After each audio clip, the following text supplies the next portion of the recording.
welcome back to Disney by Design. This week we're going to talk about FastPass Plus, what is it, some recommendations, and how to use it in each park. So for those of you that are new to traveling to Walt Disney World, what FastPass Plus is a system that allows you to pre-schedule rides and attractions for you to experience while on your Disney vacation trip. So the benefit of this is you can establish preset times of you want to go on this ride at this time and you don't need to worry about waiting in the long lines or trying to figure it out. So it really helps if, planned right. It can give you some additional peace of mind and just let you enjoy the experience versus having to die in the heat in some line. So by having you pre-schedule the rides, as Mike mentioned here before, is you actually get to skip the normal line and you get to enter a special queue. There are a limited amount of fast passes allowed out for each attraction for each hour time block. Yes. And you're allowed 3 per day pretty much, but once you use up your first 3, then you can schedule an additional one the day of after you complete your first 3. Yep. So FastPass Plus can be scheduled for those of you staying on Disney Resort 60 days before your trip. And when you do this, you don't have to do it day by day. You can do it all in one shot. For those of you staying off Disney property, you can schedule yours for 30 days ahead, and you have to schedule it on a day-by-day basis. So currently Disney offers FastPass Plus at all 4 of its parks for several attractions, rides, and character meet and greets. The thing to know though is not each park runs its FastPass systems exactly the same. So Magic Kingdom and Animal Kingdom both have an open FastPass system where Hollywood Studios and Epcot use a tiered system. Yes, and that's very important to remember when you're scheduling your FastPasses and choosing what FastPasses you are going to book for your family.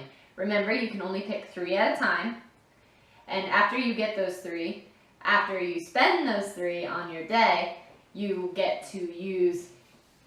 get additional FastPasses for any park, any attraction. That are still available for that day. Are still available, so your big headliner attractions will no longer have them offered normally. Most likely. Could happen, but it's not. I wouldn't bank on it. So we could start with Magic Kingdom first. It's obviously a big one. It's got plenty of rides available, and it's an easier one to kind of get you used to it because it's a non-tiered system.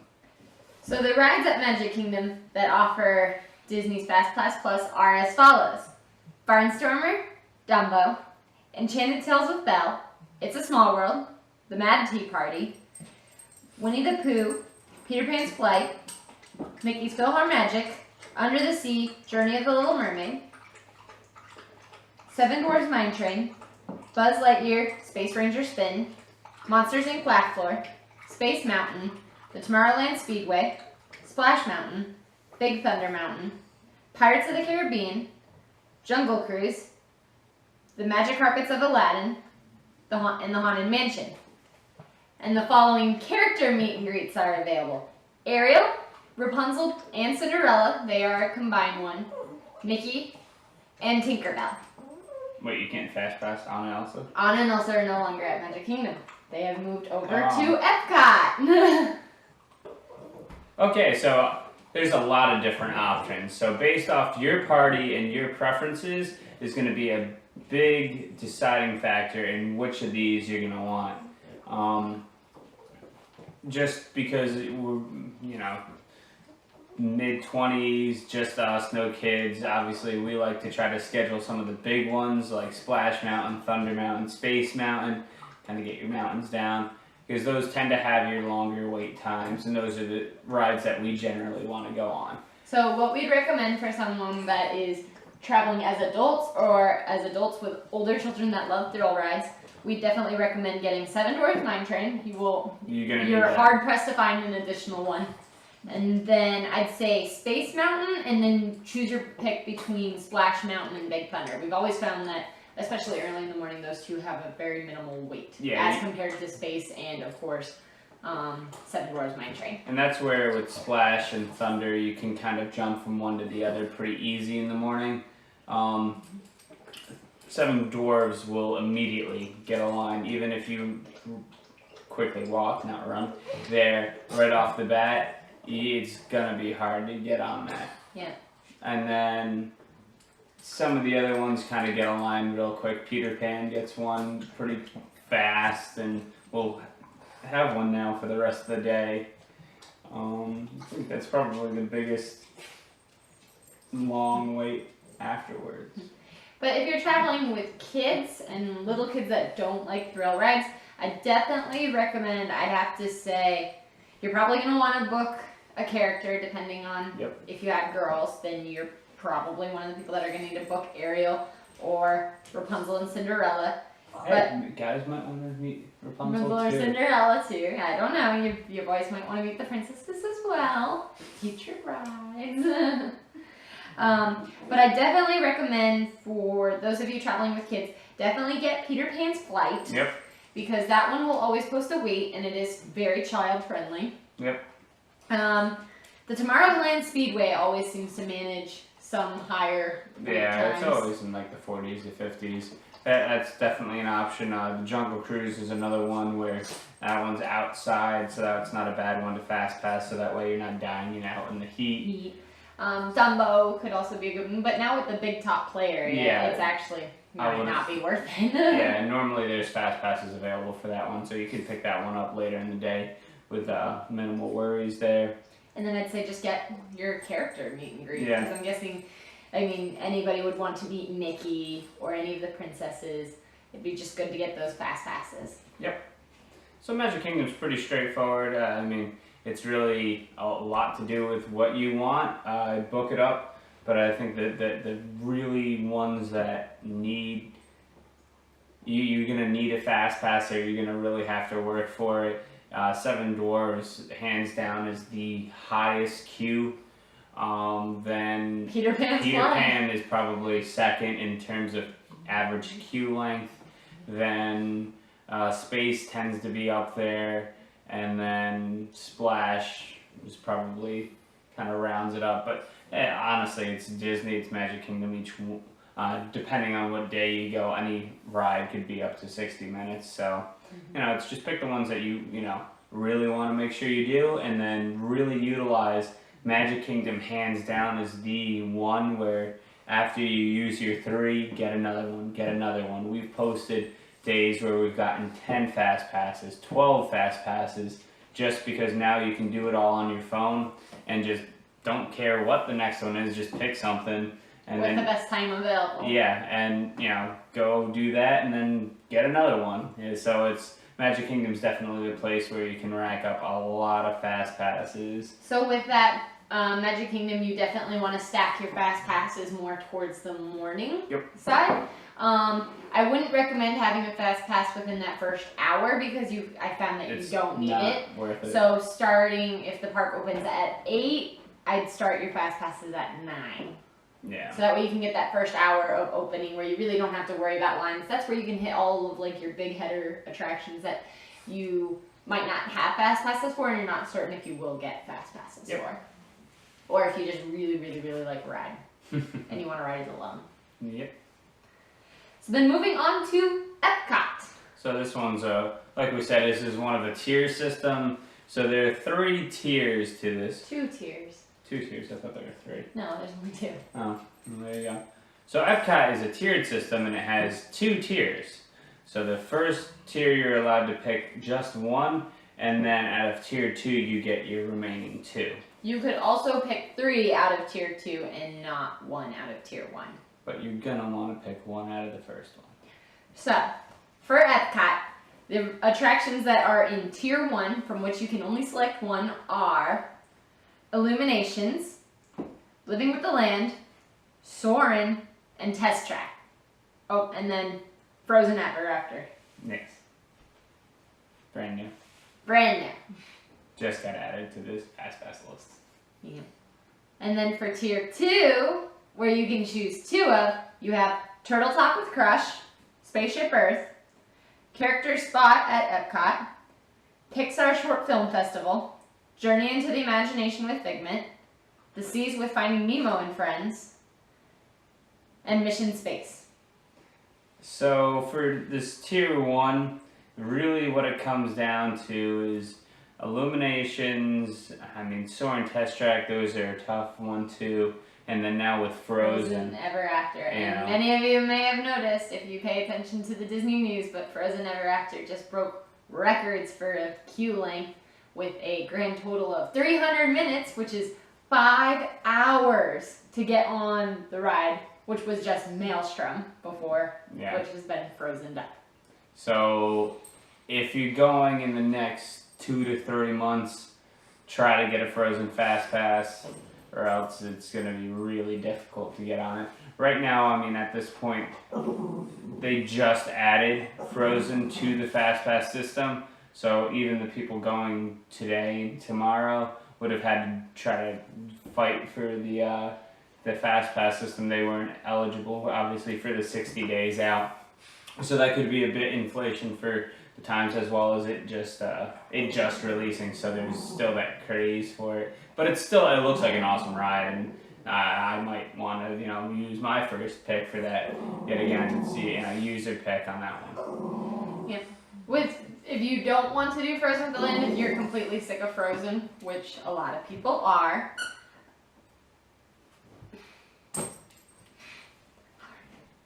So if you don't want to use your first pick for Frozen, if you're one of those people that's very sick of Frozen, really your top 2 choices for me coming out of tier 1 would have to be Soarin' or Test Track. I don't believe that Illuminations is a good use of a FastPass. So Illuminations FastPass, we've done it before, and don't get me wrong, you get pretty good seats. It's right as you're entering the World Showcase from the Epcot main side, if you will, and so you get a good seat, but it still suffers some of the Illuminations problem, where you still need to wait, at least an hour ahead of time if you want to get a good seat. We did, and we got a pretty good seat, but you can get a better spot, if you just, post out somewhere around the world. You get to be in a country somewhere, and it could potentially be a lot more comfortable than just sitting on the cement floor. You could potentially get a seat. You could, have, a little bit, better ambiance or something and a lot less people. That's the Illuminations FastPass. It has its benefits. I would, recommend maybe to do it once, so that way you can just say you did it. But there's better spots to be had if you just know where to look. So with that, if you're not choosing Frozen Ever After, really your pick is between Soarin' and Test Track, and whichever one you don't pick is the one you should go to upon first arriving at the park if you arrive at Rope Drop. Yeah, so and that's where using that, I would probably recommend to go to Soarin' off the start, because some of the Test Track, fun to do is like build your car. Sometimes they don't have that totally in operations during Rope Drop. They're just trying to process people really quickly and just get people on the ride and get through. So you get the full Soarin' experience on Rope Drop. Sometimes you don't get the full Test Track. So if we had to make a recommendation, well, at least myself personally, I would go to Soarin' first. And then you can do Living the Land. It's right there, and normally in the morning there's a 0-minute wait. So it's pretty fun. Yeah. As far as tier 2 goes, this is really a pick whatever you want. Yep. You can get onto any of these rides at any point. Really. Mission Space, if you really want to do that, that'd probably be one of the ones to do, or Spaceship Earth. Depending on your days, those two can seem to be getting Or Turtle Talk. Yeah, or Turtle Talk, and that's really where, yet again, it's more user dependent. If you have smaller kids, I would not really recommend Spaceship or Mission Space. Mission Space, especially not the orange. They could probably. Yeah. Nah, green you either need to be a certain height. Yeah, that's one where I like thrill rides, but that can still get your stomach going. Yep. So if you were traveling as 2 adults or as a party with older kids that like thrill rides, definitely recommending Test Track along with Mission Space, and then take Imagination. No, do not take Imagination. You can get onto that without a FastPass. Yeah, and that's one where it's within 5 to 10 minutes. So really, the biggest one, Spaceship Earth. or the character spot would probably be the good ones. The Pixar short film festival was really fun. But you wouldn't need a FastPass for it. No, and that's one where don't worry about that one as much. If you're traveling to Epcot with little kids that don't like thrill rides, I'd say maybe that'd be your one time to get Illuminations as a FastPass. That, or pick 3 from Tier 2. Yeah. Nemo's a good one. Character spot again, Spaceship Earth. Yeah. The whole Nemo area it tends to be pretty popular throughout the day. So, and it's not a bad place because not only do you get the ride, you get Turtle Talk right there, but the aquarium's really cool. Yeah. So. Yeah. Like we said, Illuminations really isn't that great a use. But if you want to be able to have a spot really easy, might be a good one for you. Yep. Alright. On to Hollywood Studios. So Hollywood Studios, yeah, again, is another one that's a tiered system. So 2 tiers, very similar setup to Epcot where you've got tier 1s where it's pick 1, tier 2, pick 2, or you're all 3 in there. So for those of you that have traveled to Disney in the past, they actually did switch up some of the rides across the tiers, which is actually pretty nice when I'm looking at it here. So, ready? Here we go. Tier 1. You can only pick one from. Your choices are Toy Story Midway Mania, Rock and Roller Coaster, Fantasmic, Beauty and the Beast live on stage, and the Great Movie Ride.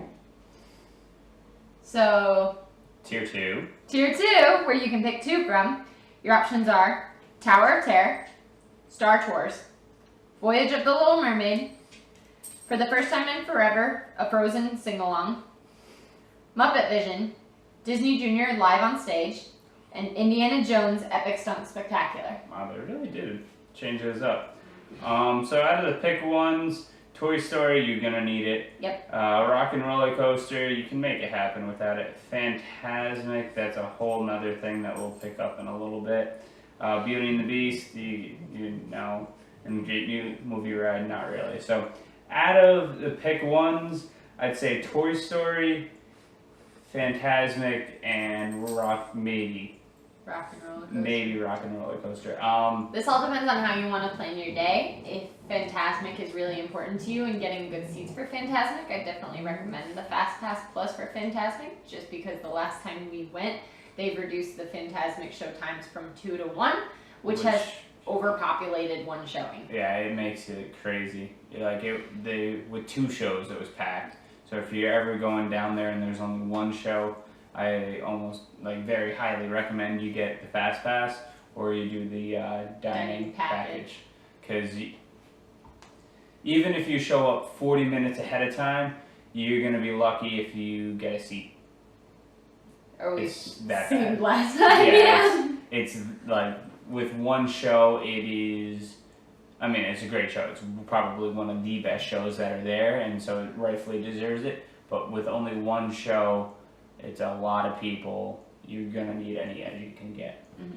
And then if you are not that interested in seeing Fantasmic, or if you are booking like the dinner package, so you don't really have to worry about getting a seat there, definitely highly recommend Toy Story Midway Mania as your FastPass. Yeah, it's average wait times 120, if not more, for. So even if you do the running of the toys, if you're gonna want to do it again, which it's definitely a fun one to try to do twice in a day, because the first time going through, you kind of remember, get a hang of it, and the second time you can try to do a little better. Easily the most popular ride in Hollywood Studios. Oh my god, and it's, like I said, it's always packed, always huge lines. So that's the tier 1. Tier 2s, I'm really happy with how they did this. Moving Tower of Terror and Indy over to tier 2, I strongly recommend to get Indiana Jones as a FastPass. It's way easier to get into the show. So Lauren actually got to go into the show. Woo! But so it's a lot easier to get into the show, and you get great seats. So we've gone 3 times now, and the first time we got lucky and we edged into. They kind of took away the FastPass stuff, so we actually sat in the FastPass area. But in the back. Yeah, so. Well, no, you're still friends. Well, yeah. But, so there's that. The second time we thought, hey, if we show up early, we can get even better seats. but that's when we realized that there's a whole FastPass separation. So then we, got kicked out to one of the wings. Still solid seats, but not as good as the first time when we kind of snuck into the FastPass. And then the third time, we knew what to expect, got there early for the FastPass, sat right in the front, right behind the little tech cube. So we got to make eye contact with the people. So it was. So I got in the show. And I mean, that's definitely the way to do it, and it's a great show. Mm-hmm. And then I'd say Tower of Terror. Yep. I mean, that's a good one, and it's out of all of these, it has the longest line, and those two are probably going to be the least likely for you to pick up after you burn these first three. Star Tours almost always has additional ones. Voyage of the Little Mermaid has one's option. Frozen Sing Along, always fun, great times. There's a whole shout out to dads in that one. But that one could potentially be one of your longer lines. Muppet Vision always has availability, and Disney Junior Line, I have zero idea. We've never had that on our radar, so I can't tell you either which way. Mm-hmm. So our recommendation as adults or a party traveling with older kids that like thrill rides, definitely recommend Toy Story Midway Mania as your tier 1, Tower of Terror as tier 2, and then your choice between Star Tours or Indiana Jones as your other tier 2. If you're traveling with small kids who don't like thrill rides, I'd say go ahead and book the Fantasmic FastPass. See, it's either that, or if you're like got a crazy Beauty and the Beast fan like that, it is a really good show. You should be able to get into the show without the FastPass, but maybe they just really want that, and you get a dining package. It is a large amphitheater. Yeah, and so, I mean, definitely would give the priority to Fantasmic, but Beauty and the Beast is a possibility, and then it makes it easier to get in for show times versus having to wait. And then for tier 2, if you have little kids it all depends if you want to hit Disney Junior. I mean, if your kids watch Disney Junior, they might like that. You get to see all the characters they know. And you get to try to be part of the show. I mean, we've never gone to it, but we've heard of it. Voyage of the Little Mermaid, if that's their thing. Frozen Sing Along will probably be popular for you. That one's fun. Muppet Vision is cute. But I would not use a FastPass, at least not one of your initial 3. Mm-hmm. That is definitely a great one to pick up on 4th and 5th, but do not waste your first round draft pick. Honestly though, like if you have small kids can even ride Toy Story Midway Mania. So if they're up for that and they want to play a game, I'd say get that FastPass. It's just a game. It's not a thrill ride. It's just it's a bit of spinning, but not too much to the point where it's scary. It's just to be all fun. Yeah, just wacky. So. That's our go at Hollywood Studios there. Hollywood Studios in a nutshell. Moving on, Animal Kingdom is a non-tiered system, very similar to how Magic Kingdom is set up. Mm-hmm. So you've got a bunch of different options, and your options are? Your options are for the Animal Kingdom, Expedition Everest, Kilimanjaro Safaris, Jungle Book Alive with Magic, the Festival of the Lion King, Kali River Rapids, Dinosaur, Primeval Whirl, Finding Nemo the Musical, It's Tough to Be a Bug, Meet Disney Pals at the Adventurers Outpost, and Flights of Wonder.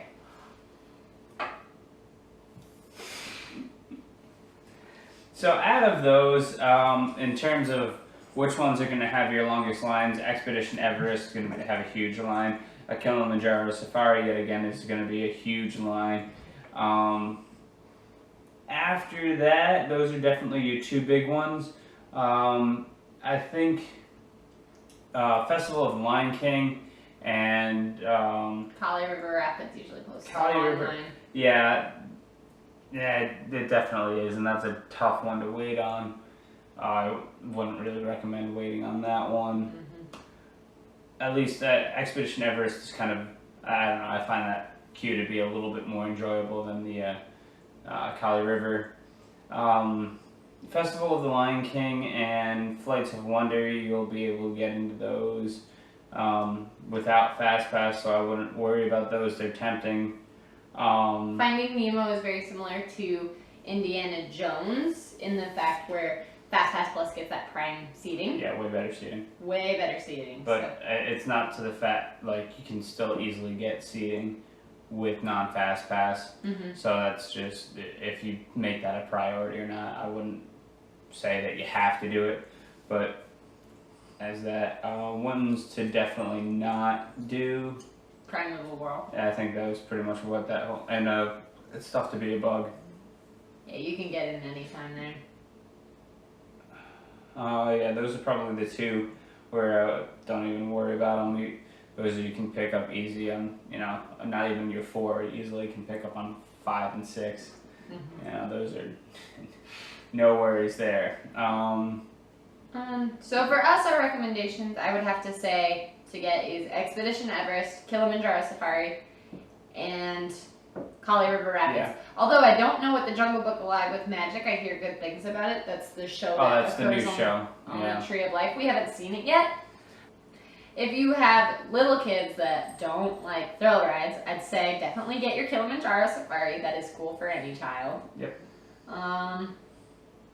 Depending on how they like rides, I don't know if they'd like dinosaur or not. It can be very bumpy. It's a little scary. There's a lot of darkness with bright lights and big dinosaurs. So that's one where it could be a little bit more touch and go. I think Kali River Rapid is kind of good for anybody. Unless you don't want to be soaked. Yeah, you will. I'd say you have about a 30% chance of getting absolutely drenched, and then a 50% of getting soaked. Not drenched, soaked. Why? But if you don't like getting wet, I'd say Kali River Rapids might not be good, but it's suitable for children. Yeah. I'd say Finding Nemo the musical would be a really good one for little kids. And that'd be one because it isn't I wouldn't say totally interactive, but they do come out into the audience. So that's where by sitting up close, you kind of have them swimming around you, and I could see that being really cool. Yep. And then if you are really into meeting characters, I'd say get your FastPass to meet the Disney pals. And that's just Safari Mickey, Safari Minnie, at the Characters Outpost. Yeah. Or the Adventurers Outpost. So really, all 4 of these parks, it's just know the systems, really utilize the My Disney Experience app. That's a great benefit now that they've added the FastPass Plus to that, and your ability to add on your phone versus having to go to a kiosk. Like we said for Magic Kingdom, it makes you able to do 6, 7, 8, 10, 12 is kind of our record for how many FastPasses, and we weren't really even trying, and we got 12. So it's just pick the big ones up front, and then these other small ones will be available throughout the day. Even at its most packed times, you'll be able to pick up something. And if anything, what it does is gives you just a nice relaxing, you get to jump on a ride immediately and just kind of relax for a bit versus having to sit in a line and sit in a line and sit in a line. So just keep checking, and throughout the day, stuff keeps popping up. Yeah. So again, just as a quick summary, FastPass is the way to schedule rides ahead of time, so that way you can jump queues in place of waiting for them. And for those of you staying at Disney resorts, you can book your FastPass Plus reservations 60 days in advance of your trip. For those of you staying off resort, or if you are local, you can book yours 30 days out. Yep. That's pretty much it. Yeah. It's really a pretty useful system with the Magic Bands. It's just one of the other things that your Magic Bands can do for you, and really happy hunting for rides. Yeah, have fun on your vacation, and I hope this helps you truly understand how to help plan for your Disney vacation. Yep. So if you have any recommendations on what you guys like for your FastPasses, or any questions that you have about how FastPass Plus works, leave them below, and we'd love to answer them. Yeah. So thanks for watching. And we'll see you next week. Yep, and bye.